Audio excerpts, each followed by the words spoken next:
ఇదైతే day 4 video అండి. Night ఒక్కొక్క రోజు ప్రోగ్రామ్ అయితే పెడతారు. మేము థర్డ్ డే అయితే వెళ్ళలేదండి, ఫోర్త్ డే అయితే వెళ్ళాము. లైటింగ్ ఇటువైపు నుంచి చూపిస్తున్నాను. ఎప్పుడు మేము రైట్ సైడ్ నుంచి వెళ్ళేవాళ్ళం. ఇప్పుడు లెఫ్ట్ సైడ్లో లైటింగ్ అనేది తీసానమాట. ఇక్కడ వీళ్ళని జంపింగ్ ఎక్కిచ్చేసి కాసేపు వీళ్ళు ఇలా ఆడుతూ ఉంటారు కదా అని మేము కొంతసేపు నుంచొని ప్రోగ్రామ్ అయితే చూసామండి. ఇదంతా ఇంకా అక్కడ కూర్చొని చూస్తున్నారు. అక్కడ చాలా దోమలు కుట్టేస్తున్నాయండి, అసలు కూర్చోలేకపోతున్నాం ఎన్ని ఉన్నాయో.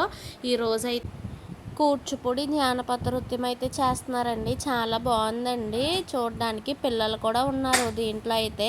కానీ చాలా దోమలు అక్కడ అసలు ఉన్నెత్తలేదండి. ఈరోజు జనం ఎలా ఉన్నారా. తర్వాత రోజు పూల రంగం నాటకం, తర్వాత రోజు బుర్రకథ చెప్పారండి. అవి కూడా ఈ వీడియోలోనే పెడతానండి. 5th డే అయితే ఘంటసాల పాటలండి. నెక్స్ట్ వచ్చేసి పూల రంగం నాటకం 6th డే.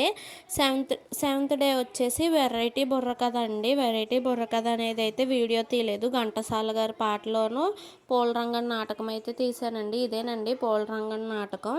తర్వాత వెరైటీ బుర్రకథ అన్నమాట. తర్వాత రోజు కూడా నేను వీడియో అనేది తీయలేదండి.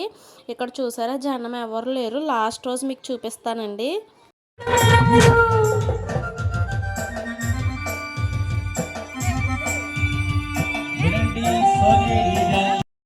చూడాలి వెలుగుంటే చూడాలి దాని నడక, అపో ఎర్రెత్తి పోవాలి దాని వెనక.